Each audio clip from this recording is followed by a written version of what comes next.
Hi, this is Miss Price, And this is Miss Niebling. and today we're going to talk to you about introductions and how to write an introduction for your personal narrative. Now, these are going to be quite different compared to any other kind of writing, like a paper or an essay. When you're writing a narrative, your introductions are going to be different. We still call them leads or hooks. We call them leads because the introduction leads you into the story that you're going to be reading. We call them hooks because the hook is designed to grab your reader's attention, just like a fisherman baits his hook and catches a fish. Right, and so what we're going to do is show you about 8 different ways that you can write an introduction, and we'd like you to practice, kind of play with some of them, and see which one works best for your paper. The first option for writing a narrative lead or hook is to introduce the lesson that you've learned. Now, not always do you want to do it this way. Just choose to do it if it works for your paper. Sometimes you want the reader to discover the theme as they read your paper, but other times it's okay just to announce it straight off, like these 2 examples do. So think about if you want your life lesson or your theme to be a surprise, or if you want it to just be known right off the bat, and then they can kind of enjoy the experience of seeing that theme unfold through the rest of your story. So pause the video for a second so that you have a chance to read these different examples, and then you can start up again. Another idea for a personal narrative introduction is called looking back. Now, looking back has to do with kind of creating a flashback for your readers, a chance to describe something from your past and then spend the rest of your story getting us updated from that memory. So it's kind of like a little preview about what happened, and then after you give us that preview, you start into your story from the beginning, go all the way through your story, and then in the end, you remind us of what happened. Now, we have 2 different slides for this one, so pause for a moment and read these examples, start it up, and the next slide you can pause and read those examples as well.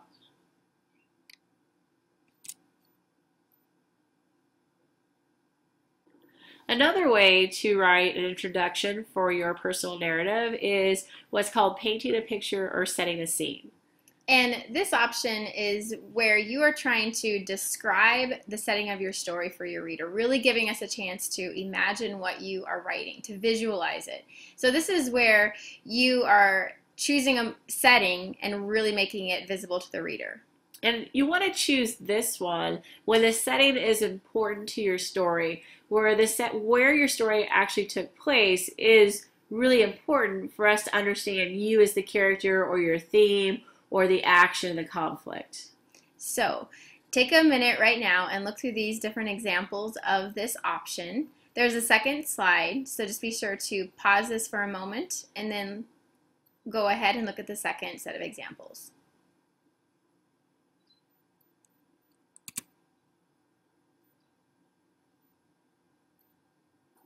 Another option for writing the introduction to your narrative is to use dialogue. Now, all of you should already have dialogue in your personal narrative. So what we're talking about here is trying to find a piece of dialogue that really does interest the reader and make them want to continue reading the story. And as with all dialogue that we use in our story, we want to make sure the dialogue is purposeful, that there's a reason for the dialogue. We don't want that wasted dialogue of, hi, how you doing? We want dialogue that will actually support your story and move it forward. Now, the first bullet point, I really think this is a great hook because as soon as you read this sentence, you want to find out what they're talking about. What 10-pound bundle did their teacher just hand over to them? I'm hooked. I want to read more about that story. So that's an example of using dialogue well. And it is a great hook, but I like the next one because to me, in the next hook, it actually tells us about the characters. And right off the bat, you know a little bit about Stacy and a little bit about Cassie just in that one little piece of dialogue. And that's why I like that one so much. So take a second here and read these 2 examples for yourself. Then when you're done, move on to the second slide filled with examples and pause there once again.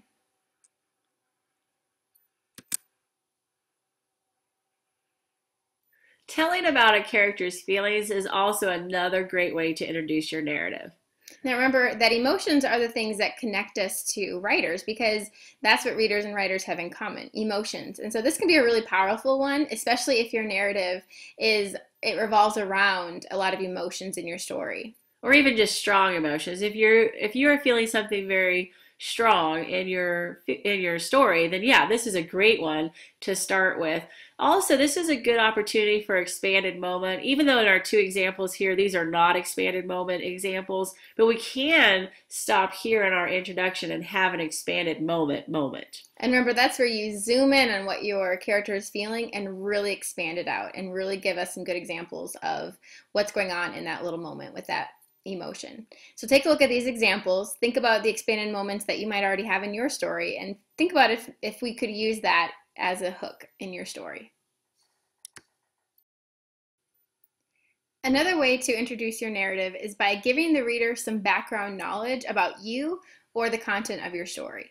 So this is necessary when you are trying to give them information that they already don't know, something that's going to set them up to understand the rest of your story. Right, so think about your story. Is there anything in your story that we need to know up front that later on would help us easily and smoothly get through your story because you're telling us information up front? So think that through. Read these two examples on this slide, and then when you're ready, move to the second slide of examples and pause there to read those as well.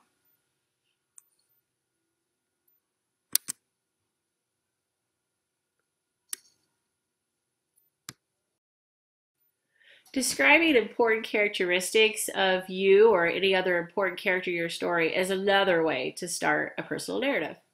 So think to yourself in your story, is there something that we need to know about you as a narrator that would really help us to connect with you right off the bat? So is there a characteristic or a trait that you have that is important in letting us get to know you? Or is there a characteristic about you that's important to your theme? You learning the theme. It could be maybe your downfall, but that's what helped you learn the theme. Or it could be your strength, and that's what helped you learn the theme. Maybe it's learning a character trait that immediately makes us think about why you would do something or what would keep you from doing something in the first place.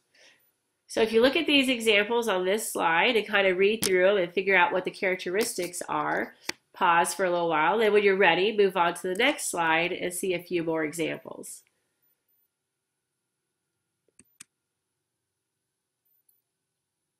And our last way to start a personal narrative is using figurative language and smiley face tricks in the introduction. Now, if you remember, figurative language could mean a simile, metaphor, personification, alliteration, onomatopoeia, hyperboles, or idioms. And we have all the great smiley face tricks, and I think especially like repetition for effect and magic threes and specific details for effect all work great in an introduction.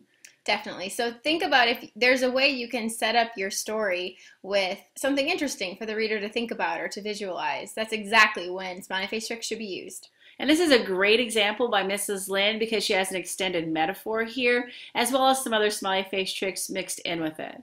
Now, an extended metaphor is when you have a metaphor and you're comparing two different things together, but you see that Mrs. Lynn wrote about that throughout the rest of her story. So this metaphor keeps popping up and keeps coming back in until it's a full-fledged analogy that we're kind of tracking with all throughout her story. And I actually think that this one, Miss Deebling, is kind of for higher level writers. It's a little bit harder to do to start our narrative this way. Definitely. But a lot of you are able to use smiley face tricks or figurative language in a way that's going to be exciting for the reader to read. So consider this one if you think this is something that fits your story. So go back and look if you need to, but let's try 2 or 3 different ones, play around with different types of introductions, and see what you come up with for your personal narrative. Remember that when you first started to think of ideas for your narrative, it took you 3 or 4 different free writing attempts before you figured out for sure which one you thought was going to fit you the best. It's the same thing with writing introductions. It takes practice and it takes an open mind to figure out if there's different options that are going to give you the hook that your story needs. All right, well, get practicing and good luck.